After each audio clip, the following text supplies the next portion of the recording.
Hi, welcome to Perspectives on Faith. My name is Metin Teke. This week we are at a Rumi conference at George Washington University, Washington, D.C. We have with us two scholars, Dr. Muḥammad Balkhi, Department of Religion, George Washington University, Washington, D.C., and Dr. Mehdi Amin Rضوی, Department of Philosophy of Religion, University of Mary Washington, Fredericksburg, Virginia. I would like to welcome both of you gentlemen to our program here. Thank you. Dr. Rضوی, what is the relevance of Rumi in the contemporary world?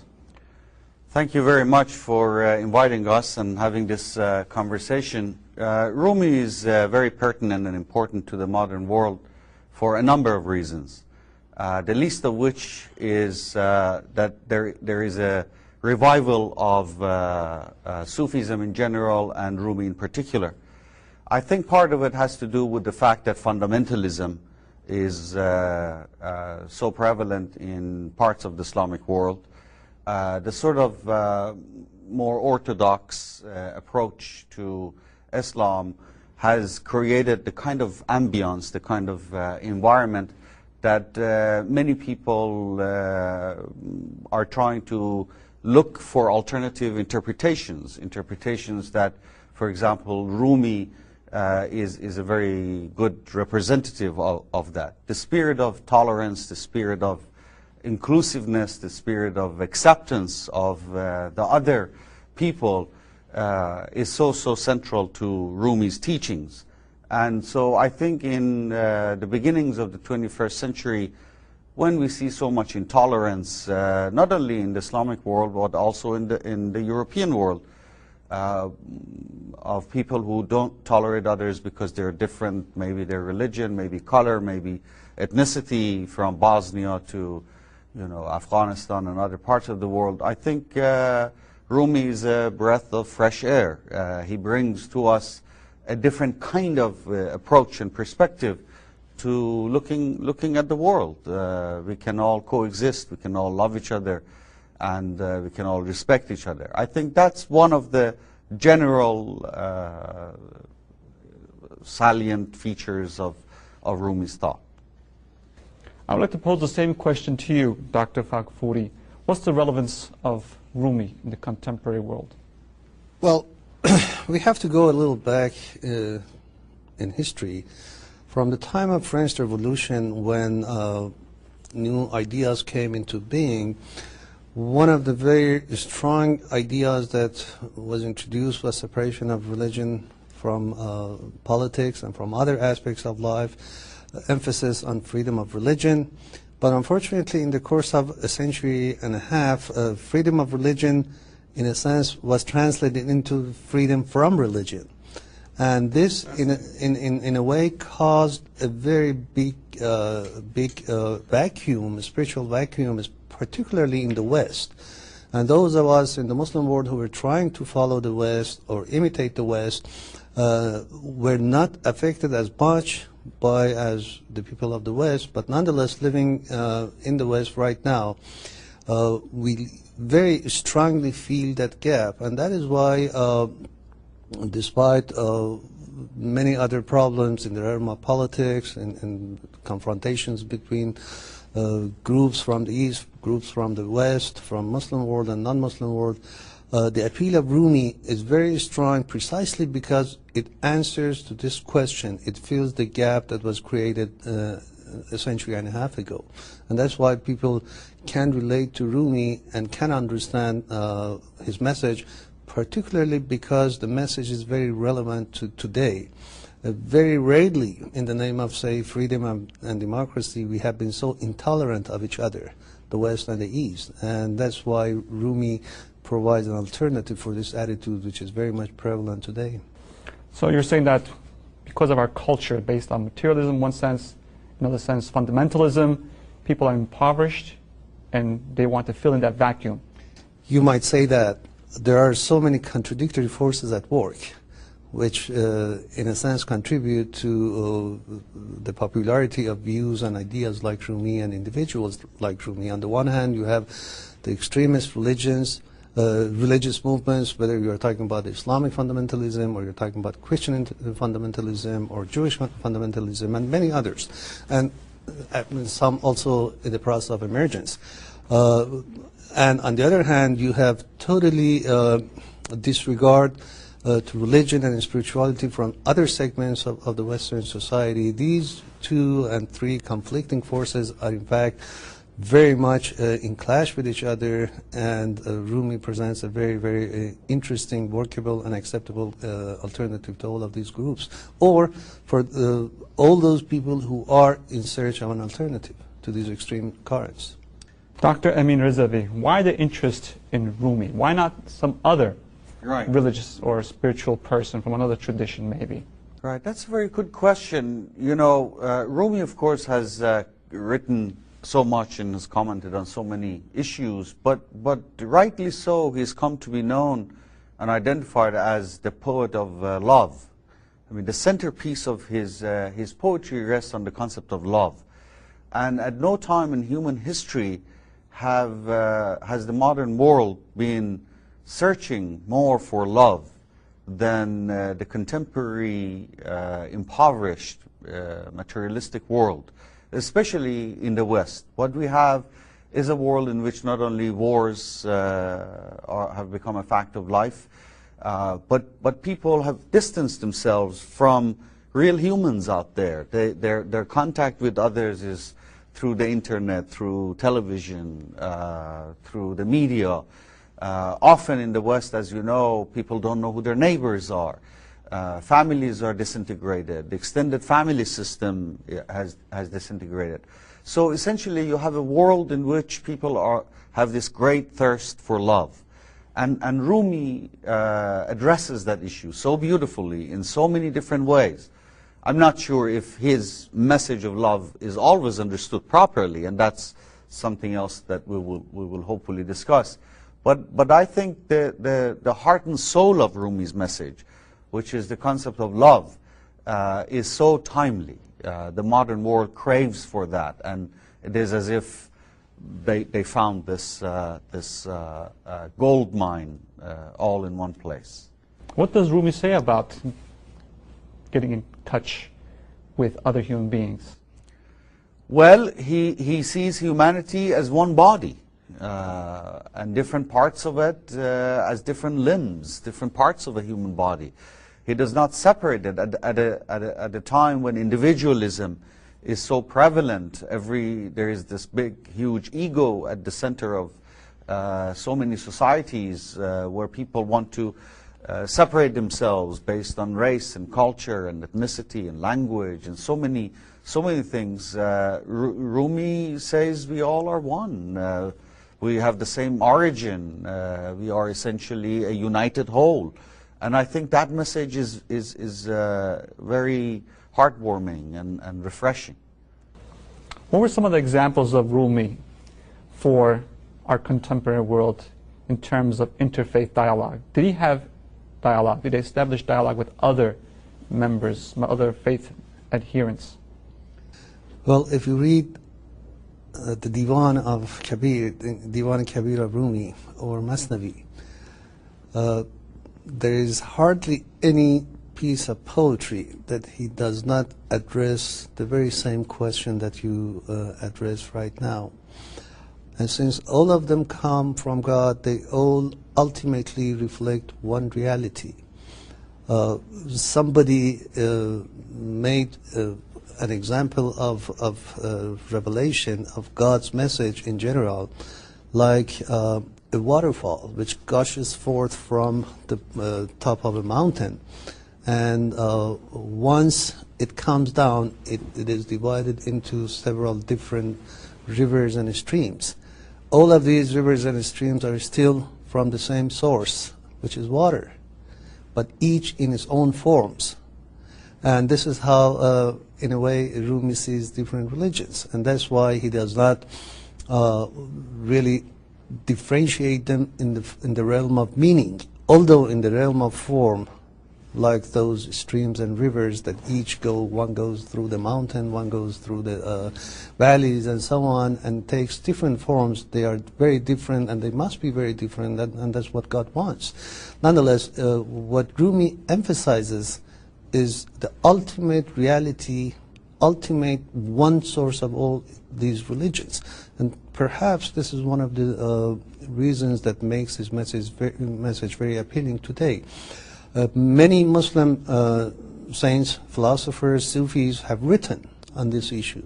There are many stories in Masnavi, for example, in conversation between Sayyidina Musa, Moses, and God. One of the most, you know, Moses as bringer of law, as Jewish, bringer of Jewish law, in a sense has a very powerful, very strong personality in general, and also reflected in Masnavi. There are many stories that reflects this. One of them being when Rumi talks about the story of Moses and the shepherd. I don't know, most of us might have heard that. For those of us who know Persian, maybe I should recite a couple lines of that. Please do so. He says, دید موسی یک شبانی را به راه کو همی گفت ای اله و ای خدا تو کجایی تا شوم من چاکرت چارقت دوزم کنم شان سرت دستکت بوسم بمالم پایکت وقت خواب آید بروبم جایکت. And all the way to the end, meaning the shepherd, being a simple man, was talking to God and saying that in a way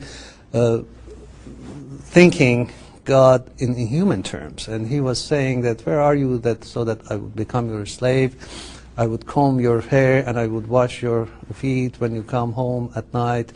When it's time to go to sleep, I would spread your bed. And then Moses, being a prophet of logic and reason and law, became very upset hearing this and said, go and ask God for forgiveness. Because before even becoming a Muslim, in the general sense of the term, before being a Muslim, meaning being in submission to God, you became an infidel.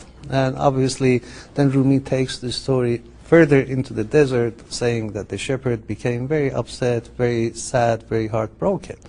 And he was going in the desert and crying and talking to God and asking for forgiveness. Suddenly a revelation comes to Moses addressing him, تو برای وصل کردن آمدی نه برای فصل کردن آمدی بنده ما را چرا کردی جدا. Meaning that, oh Moses, you are a prophet, you came to connect people to us, you did not come to disconnect people from to us. So go and find this man and tell him that his prayer is accepted. So Moses goes and finds the man, and at the end tells him, هیچ آدابی و ترتیبی مجو هرچه میخواهد دل تنگت بگو. Don't feel limited, restricted by any manner or etiquette. Say whatever your broken heart wants, because God listens.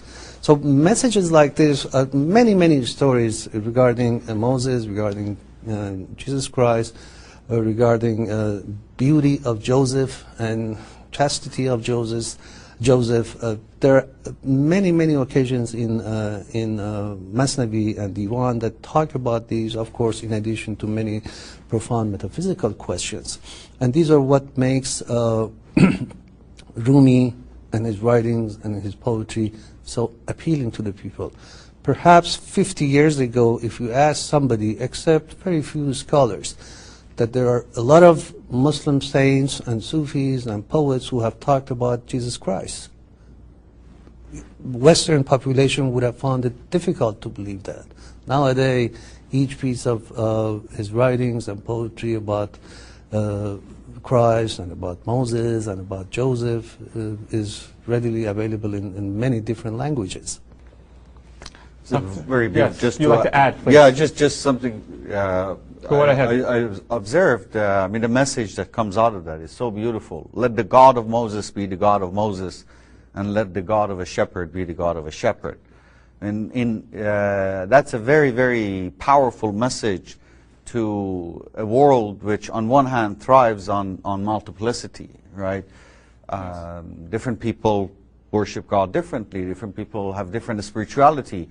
And so compare that to the message of, let's say, fundamentalism, very strict forms of fundamentalism, which wants everybody to basically adhere to the same way of worshiping. And so that's what I think we both have been discussing, and that's why Rumi's message is so powerful and so timely. On one hand, we have a world which is becoming closer and closer, the concept of global village. And Rumi's message of unity, right, is very much in tune with the contemporary world. On the other hand, he allows room for people's individualism, their individual ways of worshiping God, the way different people relate to spirituality, to flourish, and he doesn't stop that either. And so unity and multiplicity, it's a very, very healthy relationship which we see in Rumi. What is the status of Rumi in the world, in the West, the contemporary world? Also studies of Rumi studies presently. Right. Well, his status is both positive and negative. And as you probably know, Rumi is the best-selling poet in America and has been for the last several years. And there's something very positive and something slightly negative about that. Let me start with the negative one, because he is known as the poet of love, the love poet. But not everyone understands love in the same way that Rumi did. There is a very superficial understanding of it. I mean, we have people in Hollywood from Madonna who has translated or adopted translations of Rumi, has turned it into some pop music, and when you listen to it, the way she and some of the other pop icons are using the concept of love is very, very shallow, very superficial. It's not what Rumi had in mind. That profound, mystical, existential love is very different. So in that sense, if you walk into just about any bookstore in America, you will see at least a dozen or two books on Rumi. There are numerous translations of Rumi, many of which are not scholarly or not accurate. There are free translations of him. People who either know very little Persian or none at all, but someone else translates it for them. They have all rendered different translations of Rumi. So in that sense, there's a good deal of misunderstanding about Rumi. But I don't want to be too pessimistic, because there's also a great deal of interest, genuine interest in Rumi. Dr. Fakhfouri will probably address translations of him and so on. But there's also a genuine search and interest in the true, authentic meaning of some of the concepts that Rumi is talking about. There are commentaries on him. There are serious scholars. Rumi's translations, finer translations, are now being adopted as textbooks in colleges and universities. He's virtually becoming a household name. In some of my classes, I use examples as poets and so on. And when I say Rumi, lots of students say, "Oh yes, I've read him." And so that, in that sense, there is something very positive to be said about that. To summarize that, the status of Rumi in America, in the West, is a living poet. He is for us. He is being studied. There's a great deal of interest, and I think with places like Rumi Forum and these kinds of conferences, that generates even more interest in him. Even the negative aspect of which you noted, it seems to be a positive. People are groping, they're trying to find, and so it's not malicious in a sense. But that's true. It's innocent, right. The intent is there. It's just limited understanding of the tradition, of the vocabulary. Very much so. Very much so. We have to take a break here, so please stay with us. We'll be back shortly.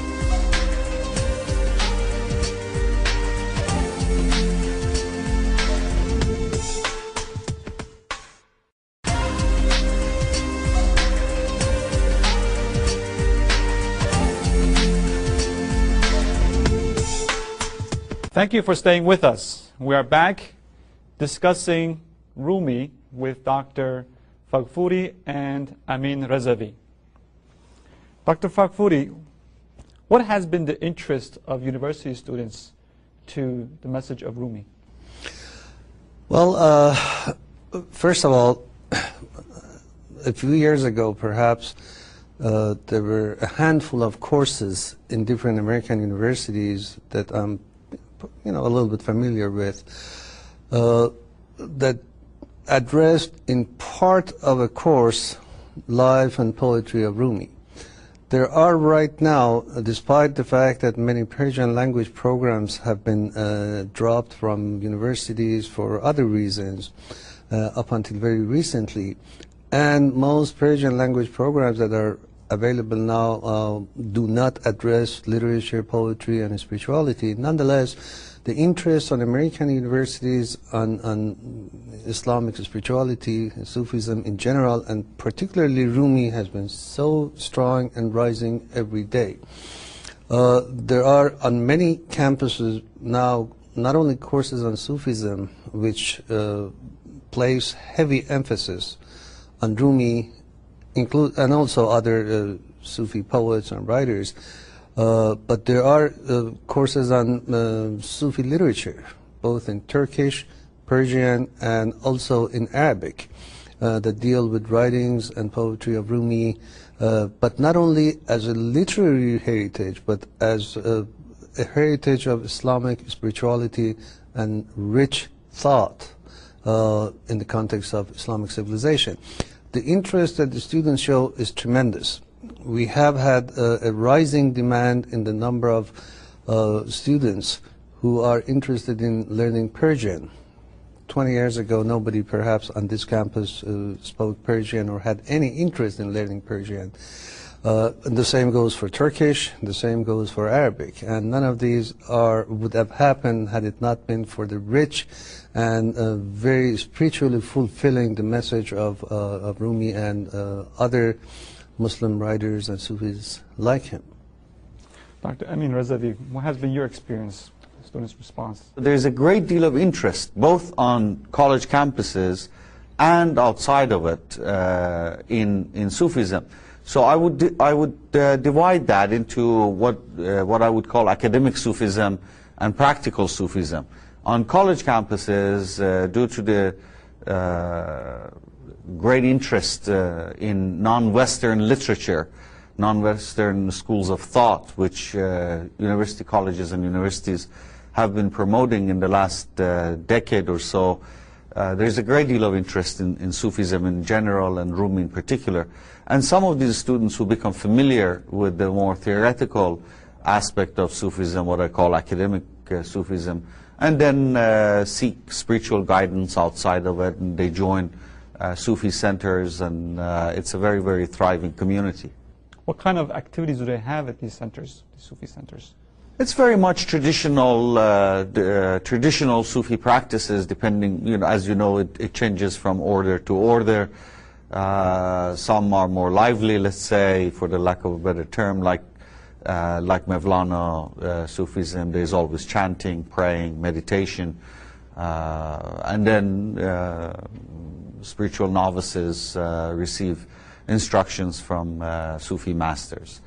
Dr. Faghfuri might be able to shed more light on that, but that's generally speaking how it works. Dr. Faghfuri, would you like to add anything to what Dr. Rضوی mentioned? Well, the interest, as Dr. Amin Rضوی said, has been growing very fast on Sufism, which is good in many ways, but also has its own minuses as well.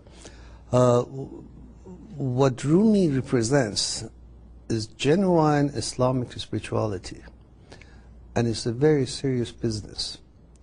The worst thing and the most dangerous thing to do, whether consciously or unconsciously, is in a sense to commercialize what Rumi says. Unfortunately, many have done this and have reaped the benefit, financial benefits of that, and I don't want to name any particular person or group. Nonetheless, this danger also always exists.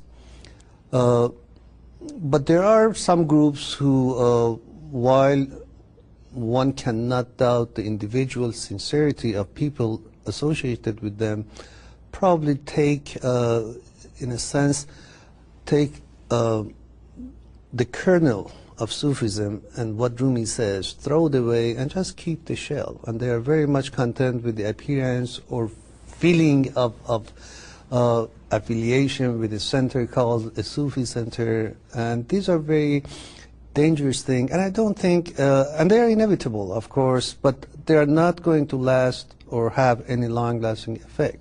There are, however, some centers which obviously with great sincerity and seriousness follow what Rumi says and what Rumi did, what other Sufi masters taught in the course of 10 centuries or so. And those are the ones who usually are open to their own members only, and rightly so. And therefore, it varies from order to order, but also non-initiates, I should say, do not see or observe much of their activities, and this is what it has always been in genuine Sufi orders. As up until perhaps 100 years ago, non-initiates were not allowed to enter into the ceremonies and invocation sessions of the Rumi order either.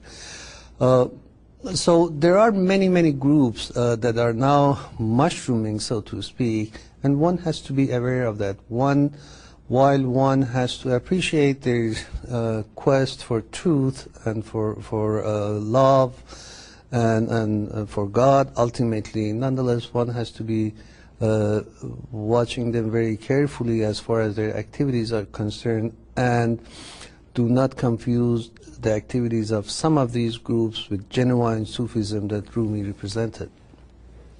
Just to comment on that a bit, again, I keep going back to history. Much of Sufism came to America in the 60s. In fact, when there was this great influx of so-called Eastern wisdom, Hinduism, Buddhism, Sufism, and all that. And unfortunately, part of the reason was the peace movement, what was called the hippie movement. And so spirituality, which came to America in the 60s, was an anti-war, anti-violence, pacifist, anything goes movement. And so there was a great deal of touchy-feely matters there, and people wanted to express their freedom and so on. And as Dr. Faghfouri mentioned, true Sufism is a discipline, almost like martial arts. There's a big difference between genuine martial art and street fight, right? If you want to learn martial art, it takes years and years and years of practice. So the legacy of the 60s sort of lingered on in a certain form. After the 60s went away, there were some notions of Sufism as kind of a, called, for the lack of a better term, where this spirituality was adopted, but Islam was not necessarily. So it became a kind of a generic spirituality almost. In the last 2 decades or so, because of the great influx of Muslims to America from all over the Islamic world, there is a return to the more traditional, orthodox, genuine discipline that comes with this spirituality. So a number of people who are interested, they read Rumi, he talks about love and freedom and beauty and all that, and then they pursue that. They come into a Sufi center, and right at the gate they say, wait, there's a discipline, are you willing to submit to this? And that's where the very serious ones stay, and those who are not willing, they sort of go by the wayside. Now, mine's going to be a little critical here, but Rumi is known to have called everyone, come to me. So even those who are not disciplined, aren't they invited as well, one might ask? Yes, he says, come, and if you have failed, come back 1,000 times. But each time you come, you have to take a test. Yes. Interesting. As long as you have the intention, as long as you have the intention of coming back, no one can stop you. And Rumi makes it very clear. But once you come, Rumi, more than anybody else perhaps, draws our attention to the seriousness of this undertaking. As we all know, UNESCO has declared 2007 to be the year of Rumi. What are they trying to say by that? Well, I think it's a very noble undertaking that UNESCO has started, more so than in the past, to recognize the rich legacy of the civilization of that part of the world we call the Islamic world. And this includes a variety of civilizations from Persian, Turkish, Arab, Hindu, Indian subcontinent, and so on. And I just hope and pray it doesn't stop here. Declaring a year as the year of Rumi is a very good idea. But what is going to be done in this 1 year is even more noble and more important. I hope it is not just limited to a number of conferences here and there and some intellectuals perhaps who know Rumi only through books, and which Rumi very much opposes, that kind of knowledge. Come and give a couple papers here and there, and then that becomes the year of Rumi. This is not really what Rumi wants to see as a year called by his name. He wants to see his message spread, and spread correctly. He's not in rush to spread it all over the world and convert everybody else to what he thinks, but he wants this to be done very, very carefully and very, very selectively and seriously too.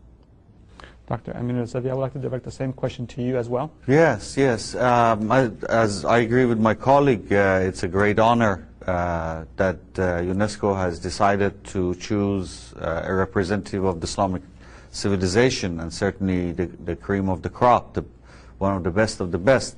And I think it's not only important in substance, because there is so much that Rumi offers to human civilization, but also symbolically.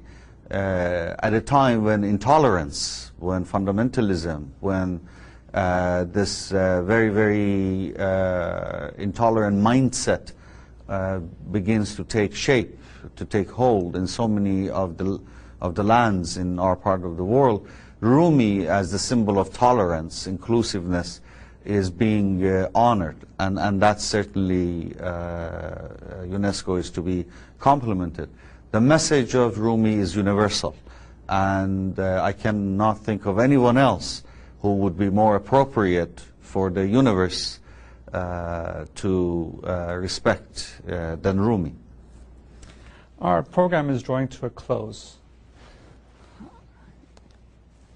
Last question would be, what are the roles and contributions of groups like the Rumi Forum to the legacy of Rumi?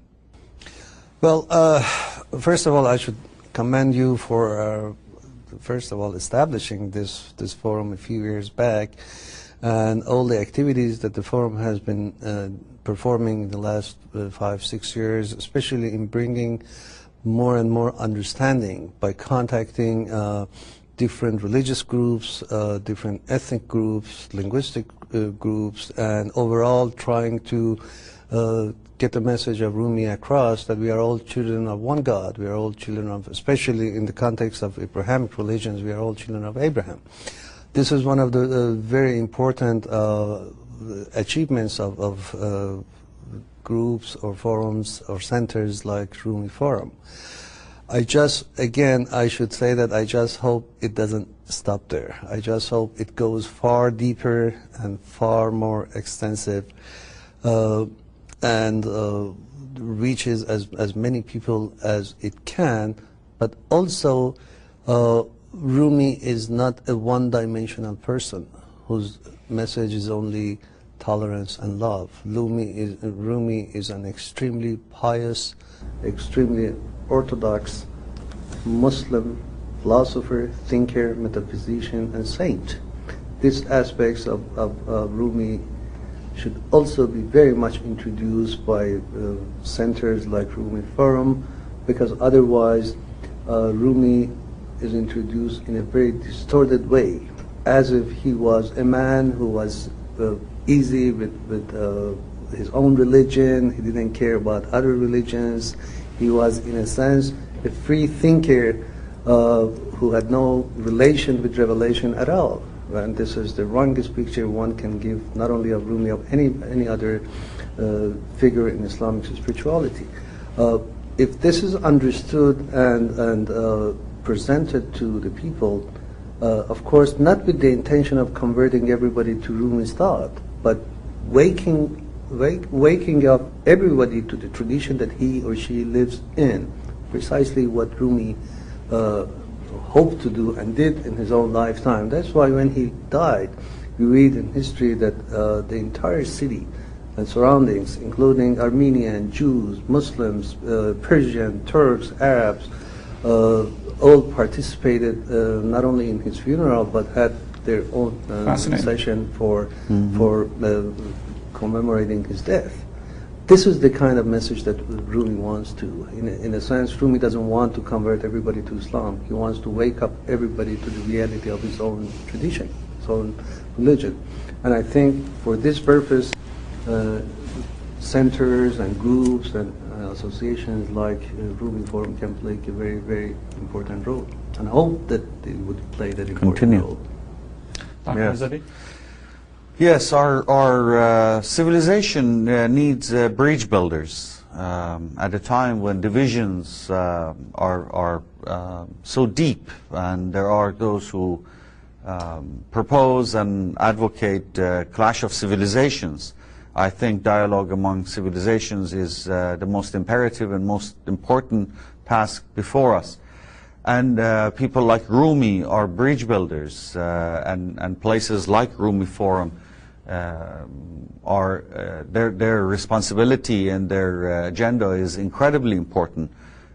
They bring people together. They provide a forum where different religions can come together. Interfaith dialogue on the most profound level takes place in this setting.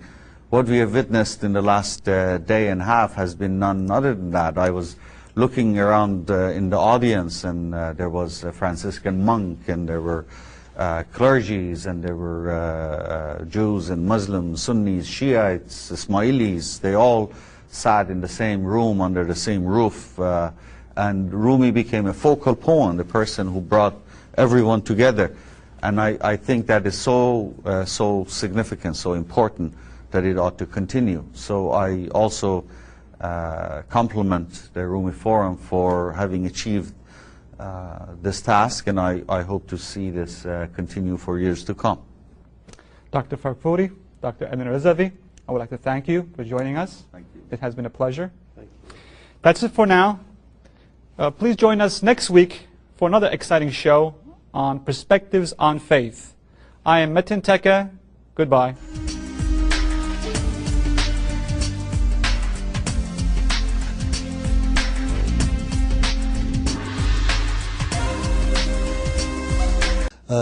We're not affected as much as the people of the West, but nonetheless living in the West right now, we very strongly feel that gap, and that is why despite many other problems in the realm of politics and confrontations between groups from the East, groups from the West, from Muslim world and non-Muslim world, the appeal of Rumi is very strong precisely because it answers to this question. It fills the gap that was created a century and a half ago.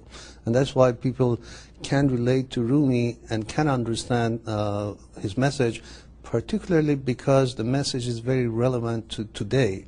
Very rarely, in the name of, say, freedom and democracy, we have been so intolerant of each other, the West and the East. And that's why... For inviting us and having this conversation. Rumi is very pertinent and important to the modern world for a number of reasons.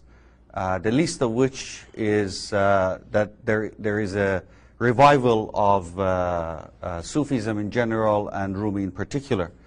I think part of it has to do with the fact that fundamentalism is so prevalent in parts of the Islamic world. The sort of more orthodox approach to Islam has created the kind of ambience, the kind of environment that many people are trying to look for alternative interpretations that, for example, Rumi is a very good representative of that. The spirit of tolerance, the spirit of inclusive thought. I would like to pose the same question to you, Dr. Faghfuri. What's the relevance of Rumi in the contemporary world? Well, we have to go a little back in history. From the time of French Revolution, when new ideas came into being, one of the very strong ideas that was introduced was separation of religion from politics and from other aspects of life, emphasis on freedom of religion. But unfortunately, in the course of a century and a half, freedom of religion, in a sense, was translated into freedom from religion. And this, in a way, caused a very big vacuum, a spiritual vacuum, particularly in the West. And those of us in the Muslim world who were trying to follow the West or imitate the West. Inclusiveness, the spirit of acceptance of the other people is so central to Rumi's teachings.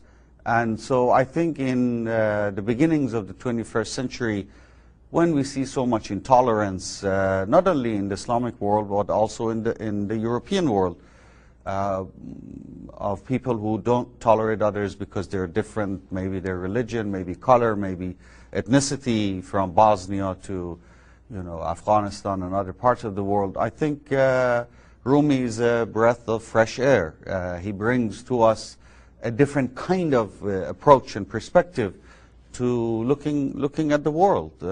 We can all coexist, we can all love each other, and we can all respect each other. I think that's one of the general salient features of Rumi.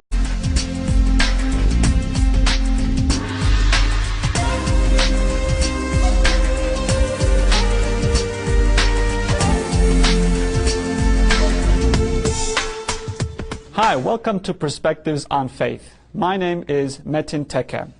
This week we are at a Rumi conference at George Washington University, Washington, D.C.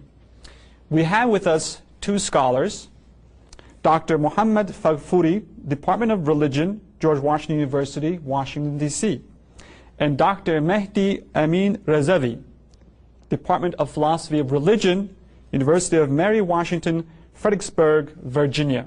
I would like to welcome both of you gentlemen to our program here. Thank you. Dr. Rضوی, what is the relevance of Rumi in the contemporary world? Thank you very much for